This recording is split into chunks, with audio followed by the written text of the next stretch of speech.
This episode is brought to you by Jobs Ohio. Have you ever had a moment where you just knew you were ready to leave that big coastal city life behind? Whether it was an especially memorable traffic jam or losing your fourth bid on a house, the folks at Jobs Ohio want to hear about that last straw moment. Ohio is ready to welcome anyone who's looking for an all-around just better place to be. Share your story on Twitter with the hashtag #LastStrawStory.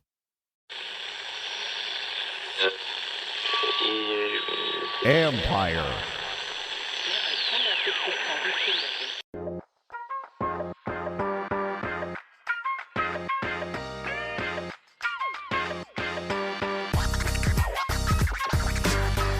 Welcome to Inside the Cap. I'm your host, Joel Corey. You can find me on Twitter at CoreyJoel.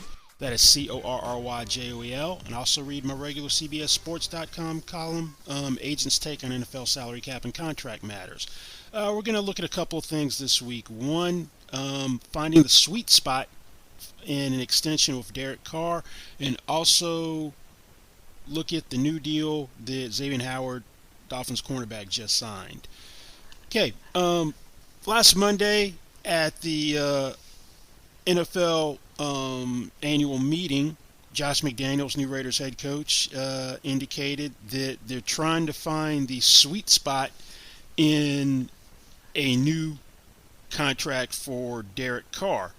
Then that prompted Carr's agent, Tim Younger, to tweet, "Clubs always do what is best for the team in every situation. Players, even quarterbacks, don't expect teams to do what is best for the player. Successful negotiations always end in a sweet spot. That said, our practice is not to comment publicly regarding ongoing negotiations." I'm not sure what to make of that statement. Carr's in the last year of a 5-year, $125 million extension he signed, which at the time made him the league's first $25 million per year player and highest paid player in the league. He's scheduled to make $18,877,519 this year. That's his cap number and his cash. Out of that, $100,000 is a workout bonus. Everything else is base salary. So, what's that sweet spot going to be? One, we don't know how many years they're talking about. His buddy and former college receiver Devontae Adams just came over on what on paper is a 5-year, $140 million contract, which is up to $141.25 million Pro Bowl incentives. It's really $67.5 million over 3 years on paper, because he's not going to play the last 2 years where there's like $36.25 million in each of those years. If he's still around, it's getting redone. Do the Raiders just want to tie Carr to the time they know they're going to have Adams, which would be through 2024, which is only a 2-year extension? To me, that becomes problematic, because then you have to start looking at, okay, what's the franchise tag cost going to be for Derek Carr in 2023 and 2024? Then work off of that and try to get a deal done. Then you got two different types of franchise tags. You've got the non-exclusive tag, which is basically the average of the top 5 quarterback salaries from the previous 5 years. You sum those together, divide those by what the salary cap has been those previous 5 years, multiply that by what the salary cap will be in 2023, and that tells you what the number would be. Now, and you get in with a non-exclusive franchise tag, the quarterback can solicit offer sheets. And if the offer sheet goes unsigned, the old team gets 2 first-round picks from the goes unmatched, I should say. If it's not matched, you get 2 first-round picks from the team that is signing the player to the offer sheet. Now, problem with that is you stick a non-exclusive franchise tag on a quarterback, given the way we had the trade value go for quarterbacks this year, you're probably losing Derek Carr to an offer sheet, because we had Russell Wilson, who's a better player than Carr, go to Denver along with a 2022 4th-round pick for multiple players. tight end Noah Fant, defensive lineman Shelby Harris, quarterback Drew Lock, 22 and 23 first-round picks, 22 and 23 second-round picks, and a 22 fifth-round pick. You had Cleveland give up 22, 23, 24 first-round picks, a 2022 fourth-round pick, a 2023 third-round pick, and a 2024 fourth-round pick to get Deshaun Watson and a 2024 sixth-round pick. So Derek Carr is probably going to go. You'd probably be able to trade him for more than 2 first-round picks, and a team would go, and get a quarterback who's accomplished, 2 first-round picks, offer sheet. So that means you probably have to go the exclusive tag, which means you can't shop yourself. It's a closed negotiation, and the calculation is going to be a little bit different. Then it's the average of the top 5 salaries, which is basically cap numbers at the end of the restricted signing period next April. Which would be about a week before the draft in April in 2023. So I kind of ran the numbers for what I think the non-exclusive franchise tag would be, based on a salary cap of between $225 million and $230 million in 2023. And I got that number at 225 to be $31.977 million, and at $230 million to be $32.687 million. So let's say somewhere in between, $32.25 million, we'll peg it, is a non-exclusive tag. If I'm the agent, everything I just said, I'm like, yeah, go ahead. Stick the non-exclusive franchise tag, you'll lose them. You're going to stick the exclusive tag on him.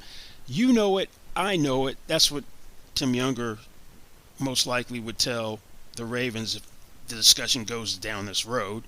You're going to stick the exclusive tag on him. Most quarterbacks get the exclusive tag. When it is used, it's almost reserved for quarterbacks more than any other position. Now, that number, based on where 2023 cap numbers are now, and it's subject to change if any restructures, which would happen before you stick the tag on that guy. If you, let's say Deshaun Watson, who's got a $54.993 million cap hit in 2023, for sake of argument, Derek Carr played out his contract. They couldn't find a sweet spot.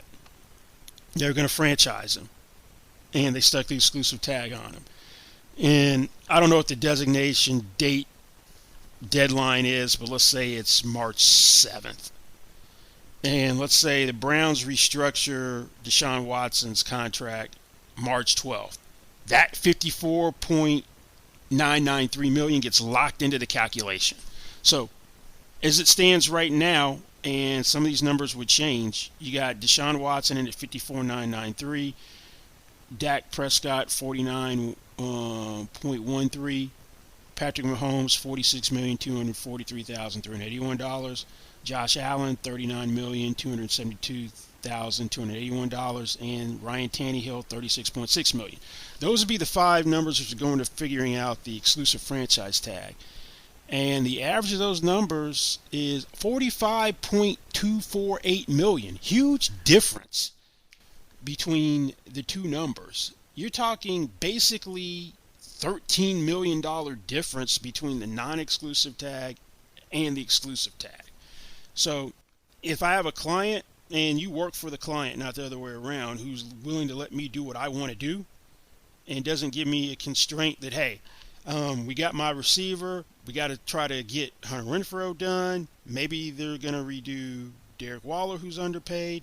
So I don't need every last dollar. If I got a client who doesn't take that approach, and it's, hey, last time I saved money, Khalil Mack got traded, constantly saved money, Khalil Mack got traded, I'm taking care of me, then I would aggressively use that number and probably wouldn't get anything done. Now, or if you want to try to be a little more reasonable, might tell the team, hey, you say you're going to put the non-exclusive tag on. I say you're going to put the exclusive. Let's average the two and try to work something there. And if you average 2 tags, you're basically, for 2023, comes out to $38.75 million. So you could probably use that as a starting point maybe. Now, if you look at the data points in the marketplace, which would be relevant, you have Kirk Cousins, who let the Vikings off the hook because he had a cap number over $45 million, almost $45.2, and did a 1-year extension to create cap room at $35 million right before the new league year started. So that's one data point. And then you got Matthew Stafford. Matthew Stafford only wanted a fair deal, didn't fully exploit his leverage. And if he wanted to, he probably could have named his own price after all the draft capital that the Rams gave to the Lions to get him. And then he plays well in the postseason and they win a Super Bowl, which they would not have done with Jared Goff this year because they don't beat Tampa because Jared Goff isn't making that deep throw late in the game to Cooper Kupp, which averts overtime. So he probably could have named his own price. Instead, he signed for $160 million over 4 years on the extension, $40 million per year. $135 million in guarantees, $60 million as a signing bonus, $89 million fully guaranteed. If I'm Tim Younger, I'm not happy that Matthew Stafford didn't use his leverage as much as he could because that's going to directly impact my guy. Let's say Matthew Stafford did use his leverage. The Rams made Jared Goff the second highest paid quarterback in the NFL when they lost in the Super Bowl, and he faded down the stretch after being an MVP candidate. And that was $33.5 million, which tied Aaron Rodgers as the second highest paid player. So at the very least, you would expect that the Rams wouldn't have balked at making Matthew Stafford the second highest paid quarterback or player in the NFL. And that right now is Deshaun Watson at $46 million because I'm taking the 3-year new money average of, not new money average, the 3-year average of Aaron Rodgers and saying he's at over $50 million per year. So at the very least, you could say, if I'm Tim Younger, Stafford should have been at 46. Yeah, you can say that and get a team to buy that as two different things because the deal came in at 40. So that's kind of what it is. It's 40, not 46. So I remember when I was an agent, I hated it if someone did an extension which came in below my expectations for a guy at the same position that was going to be a comp because I'm like, you just made my life harder. So I think that's what kind of happened here. If you got Derek Carr this time who's chasing money as opposed to I'm trying to win, and I'll cut you a discount. So that means the 2 points would be really between 35 and 40, the last two data points. Cousins 35 and Stafford at 40. When you if you factor all this stuff in the equation between the franchise tag argument and these last two quarterback deals, you're not going to 40, slightly over 40. That's probably where this thing has a ceiling, 41 maybe. I'd try to push for Josh Allen money. He's at 43 on his extension. I don't think he'd get there. But really, before Stafford got done, I would have been looking at this to be 40. So maybe I'm trying to get a little over Stafford on the average. Length of contract, I don't know how long it's going to be, but 2 years, as I stated earlier, that's why the 2-year extension is problematic. Maybe it's 3, maybe it's 4. The longer the extension goes, the more the guarantees are going to have to line up with Stafford's, particularly if you have a 4-year extension. He's at $135 million guarantees, $89 fully. You're going to have to kind of come in that neighborhood.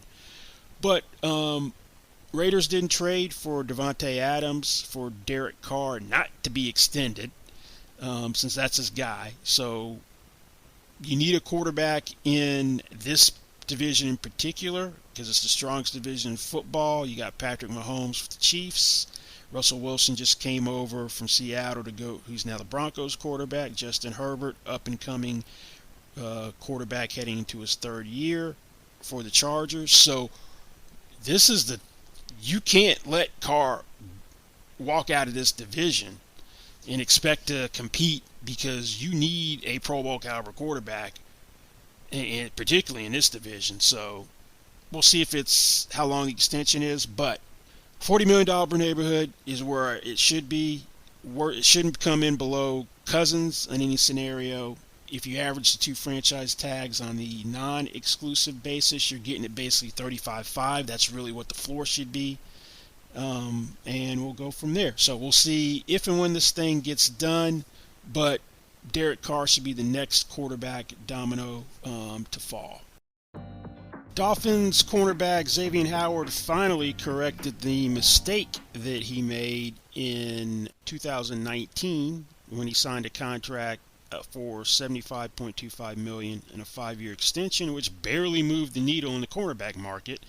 When Josh Norman was the highest paid guy at $15 million per year, late Friday, by signing a new 5-year contract worth $90 million. The new money in the contract for the 2 new years is $60,691,177, which is a new money average of $25,345,589. Before I get to the analysis of this deal, I'm going to set the backdrop a little bit. Part of the reason why the Dolphins are having to address Xavien Howard's contract is his fault for not moving the needle in the market the way it is, and also the Dolphins didn't do themselves any favors in 2020 free agency when they briefly made Byron Jones the highest paid corner in the league, giving him a 5-year $82.5 million contract averaging $16.5 million per year, $40 million fully guaranteed at signing, $54.375 million in overall guarantees. Inferior player to Howard. So then Howard goes out after that contract is signed, has 10 interceptions, became the first player to have 10 interceptions in a season since Antonio Cromartie in 2007. So, of course, Howard's going to be, wait a minute, this dude makes more than me? And then the market escalates. You had Tre'Davious Wright sign an extremely front-loaded 4-year extension, average $17.25 million. Then you had Marlon Humphrey. First, Jalen Ramsey become the first $20 million per year corner. Then Marlon Humphrey coming at $19.5. So Xavien Howard sitting there going, oh, I'm better than these guys. You better do something about this. He threatened to hold out and switched agents in the process to David Canner. And then last year they stuck a Band-Aid on it. They weren't going to redo a deal with 4 years. But they did say that if they gave him assurances that a renegotiation would take place in early 2022, depending upon how he played in 2021 and his health, because then there'd only be 3 years left.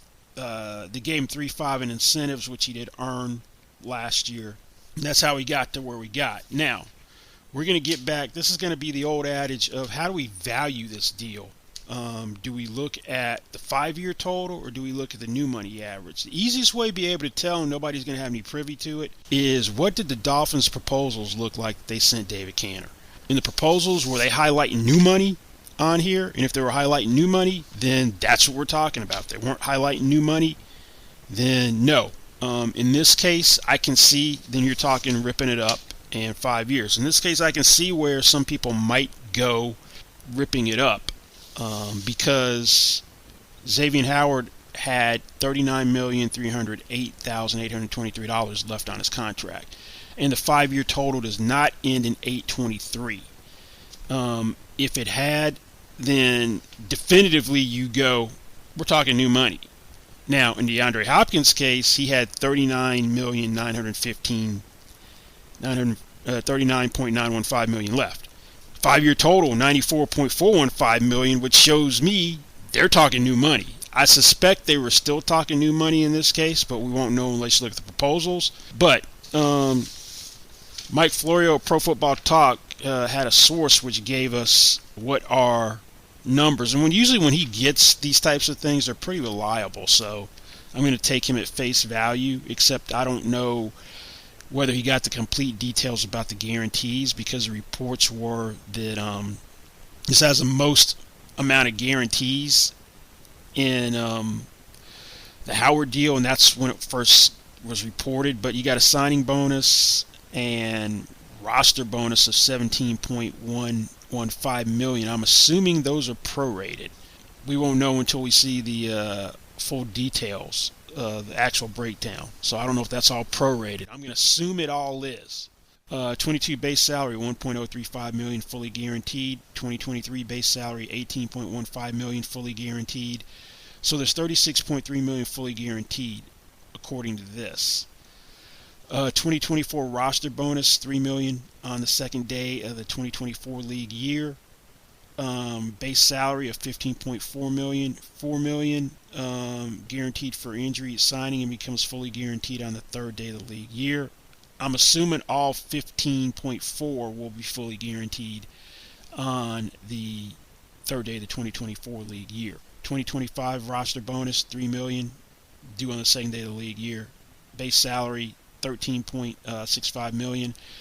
2026, another $3 million second day of the league year roster bonus. Base salary, $15.15 million. Annual workout bonuses of $100,000 per year.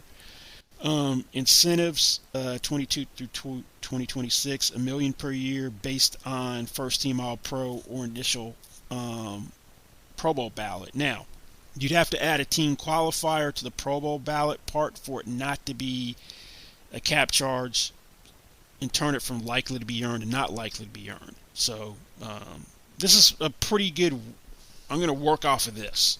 So if I'm ultimately proven wrong because I'm working off of this, then so be it. But these are the details that we have. So if you assume the signing bonus and roster bonus, the roster bonus is prorated, then Xavien Howard's cap number was $16,358,222.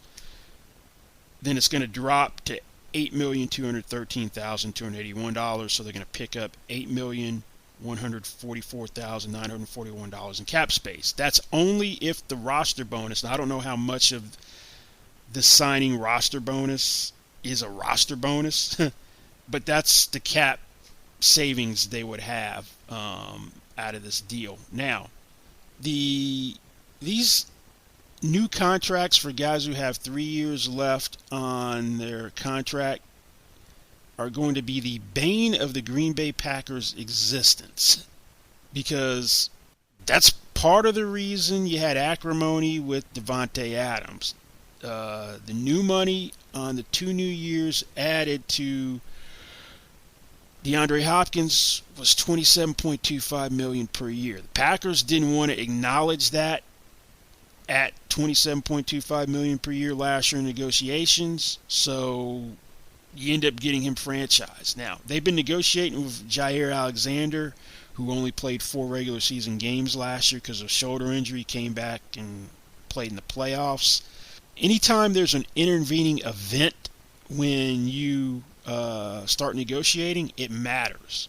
And from everything we read, Jair Alexander wanted to be the highest paid corner in the NFL, which had been Jalen Ramsey at $20 million per year with escalators, incentives, performance bonuses, which could max the deal at $105 million over 5 for $21 million per year. So now you've got this deal which has a new money average of basically 25.35. The Packers aren't going to acknowledge this as the average any more than they did DeAndre Hopkins. They're not going to all of a sudden do a 180. They're going to be consistent in how they treat this deal compared to Hopkins. So if Jair Alexander is trying to use this deal to leapfrog Howard, good luck. You're probably staring a franchise tag in the face. Now, I suspect if this thing was negotiated over new money, and I think it was, the trade last week, or maybe now it's the week before. Yeah, it'd be the week before now, since we're late Sunday, early Monday. That Tyreek Hill new money average probably factored into this, because on paper it's $30 million per year, but realistically $120 million over 4 after the Dolphins traded for him from the Chiefs. But realistically, it's 75 over 3. From the time I started being an agent, and some general managers or front office people will look at cornerback and wide receiver as tandem or corollary positions. I used to do that. I used to look at those as corollary positions, inside linebacker, running back as corollary positions, left tackle, edge rusher as corollary positions. I saw a tweet not too long ago where Joe Banner was talking about that.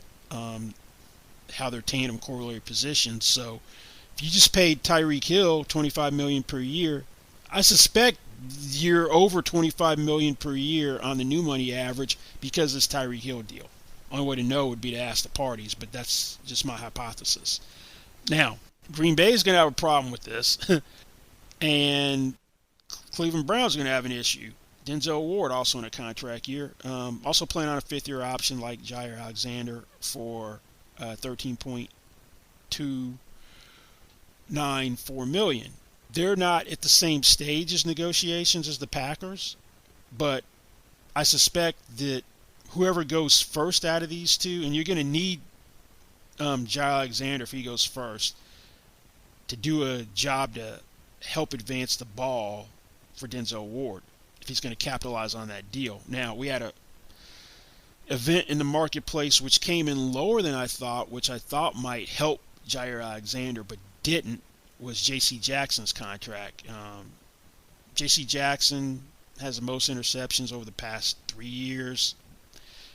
22, led the NFL with 23 passes defensed, but essentially signed the same deal as Byron Jones with less overall guarantees. 2 years later and is a better player. That came in lower than I expected. I thought he might become the highest paid corner. Didn't happen. So that didn't help for those purposes. Now, in Denzel Ward's case, there's another twist in this whole thing. That in addition, that Tory Dandy's going to be looking at the new money average of basically $25.35 million. Browns going to try to dismiss that. There is no way you are signing Denzel Ward for less than Marshawn Lattimore. Marshawn Lattimore signed a deal averaging $19.4 million per year right at the start of the 2021 regular season.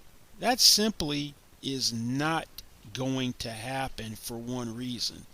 Tory Dandy did that deal. A year later, do you really think Tory Dandy is going to sign a deal for another cornerback that's comparable, that is less than that deal?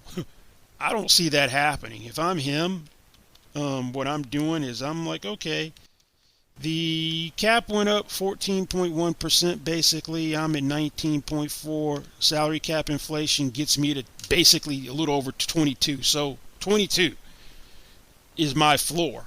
That still comes in under this Xavien Howard new money average of $25.35 million. But this deal was going to complicate negotiations for Jair Alexander and Denzel Ward. The 90 over 5 is where teams are going to try to peg it, which is 18. Agents are going to say it's 25.35. We'll see what rules today and how much that hampers negotiations. But in any event, Xavien Howard finally had the original contract that he never should have signed corrected. You don't become the highest paid player by such a small amount when the market had been stagnant for 3 years. That was the first mistake, and the Dolphins treated him fairly. If this had been the Steelers, they'd advance money again, say we don't do contracts until we get into the they would advance money or get them incentives again. We don't do new contracts until in a contract year. When Antonio Brown was outperforming his contract, that's what they did until he got into his contract year. Took money from future years, gave it to him early, gave him a raise in the current year to placate him. Dolphins didn't do that, rectified a situation that they knew didn't make any sense. That Howard locked himself in, and the market shifted dramatically. He's one of the top corners in the league. You make a case that he's the best.